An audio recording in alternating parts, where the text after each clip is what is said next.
Hideo Kojima is possibly video gaming's best known auteur, and whatever you think of him, whether he's a creative genius or a nonsense peddler, a visionary innovator or frustrated film director, a food pervert or regular pervert, one thing is indisputable. He's off his nut, and smuggled in amongst all of his groundbreaking works are a long list of daft ideas that he somehow managed to get past the ostensibly sensible people who were supposed to keep a leash on him, until they fired him.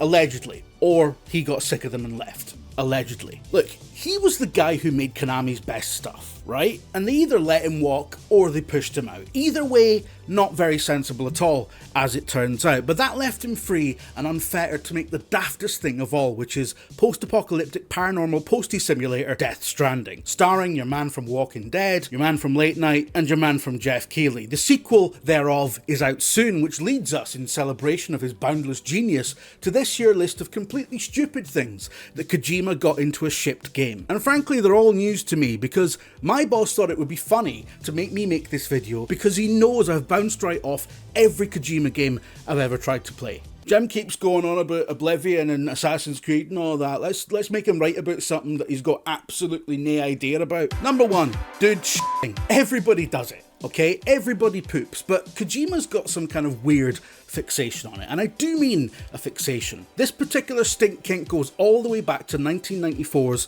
Police Knots, an acclaimed cyber-noir visual novel with a serious story about time displacement and organ trafficking, in which you, as the player character Johnny, can drink too much milk during a dinner scene at the start of Act 2 and spend much of the rest of the game suffering from diarrhea. Okay, that's funny. That's pretty funny, unless you're lactose intolerant, I guess, in which case it's still pretty funny, but directly at your expense. But Kojima doesn't stop there. In an apparent throwback to Police Knots, the Metal Gear Solid series is full of guys named Johnny who keep cacking their pantaloons.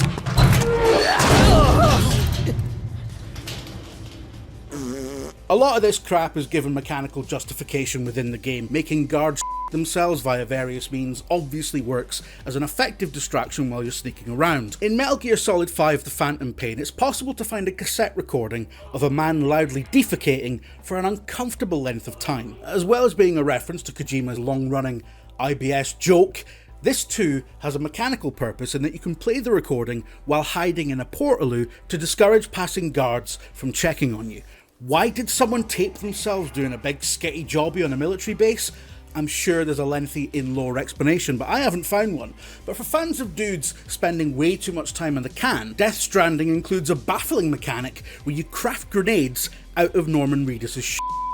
A mechanic that involves watching him curl one out in the Premier Inn he gets to stay in between deliveries.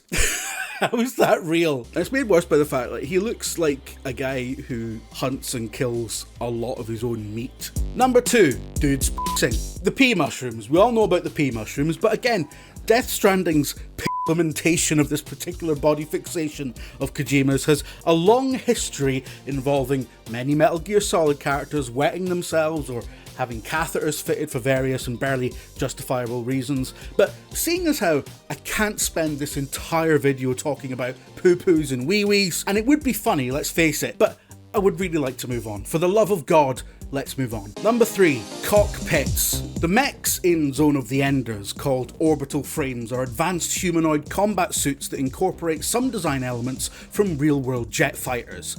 Nothing wrong with that. This is an established trope visible everywhere, from Robotech to Transformers to Lego Ninjago, or as it's pronounced in the Cotswolds, Ninjago. What sets Zone of the Enders apart is an elaborate and persistent visual pun where the cockpits are cocks. Cocks. Cocks. My auto cue won't move to it. Cocks. Move. Cocks. Thank you. Supposedly, the in-universe reason for this is to keep the human occupants of orbital frames as close to the machine's centre of gravity as possible, so they're less affected by G-forces when pulling off cool moves or whatever. But obviously the real reason is that someone found it funny to have mechs with big silver erections, regardless of what is or isn't getting pulled off. And in fairness, they're right. It is funny. I've got no notes. Number 4, incessant codec calls. I know this is sacrilege in some circles, but Metal Gear Solid's reliance on codec calls to impart reams and reams of exposition, often interrupting the player to do so for minutes at a time, is and this is a hill I will die on, crap. I know that Kojima is a genius and his work on building video games into a bold narrative force is invaluable.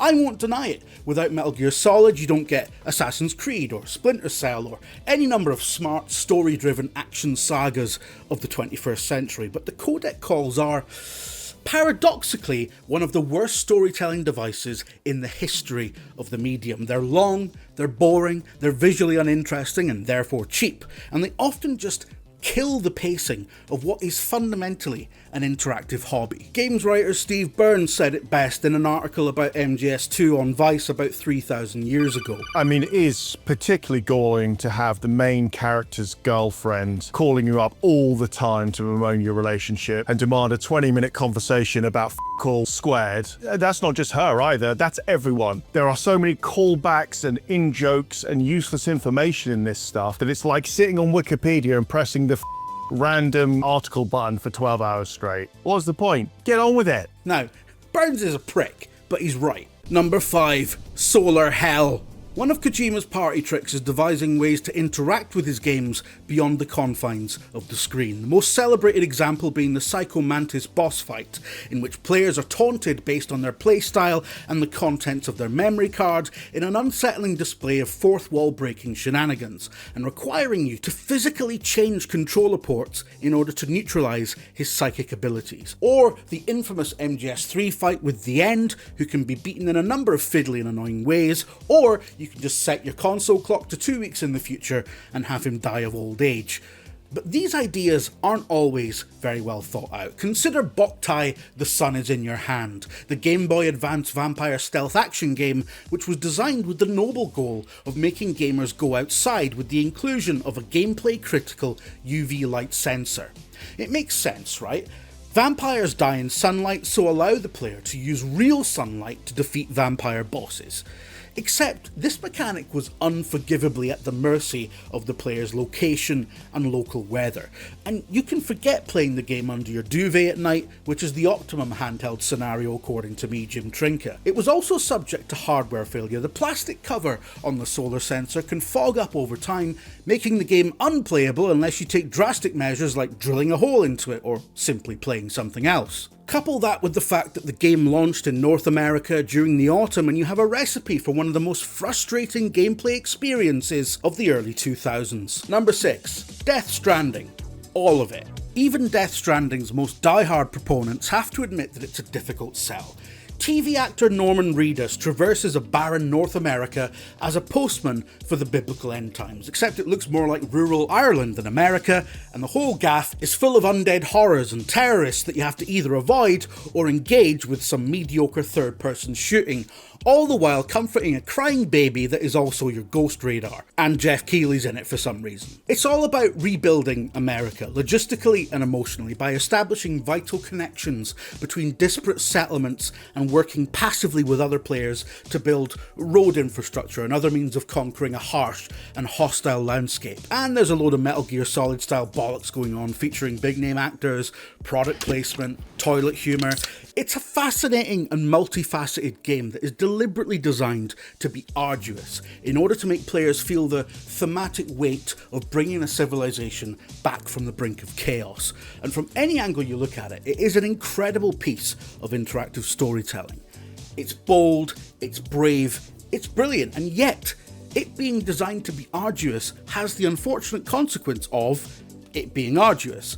Like Metal Gear Solid at its worst, it is a horror show of terrible pacing and overwrought, indulgent writing that takes a lot of commitment to love. And yet, one of the climactic battles of this moody and contemplative postman simulator turns the game into a Street Fighter round in a puddle of mud, complete with 2D fighting controls and arcade-style health bars, which is hilarious, and I personally like to think that the 40 or so hours of glacial bewilderment leading up to it is actually just an elaborate setup to this punchline, that at the end of the day, regardless of the sophisticated artistic ambitions that video games have accumulated over the decades, largely in thanks to Kojima, they are still at their most exciting when you're hammering buttons to punch out of someone.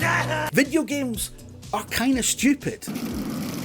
And I think Kojima understands this more than anyone, which is why his work is enduring and endearing, and why so many of you are excited about a sequel to the most boring game ever made.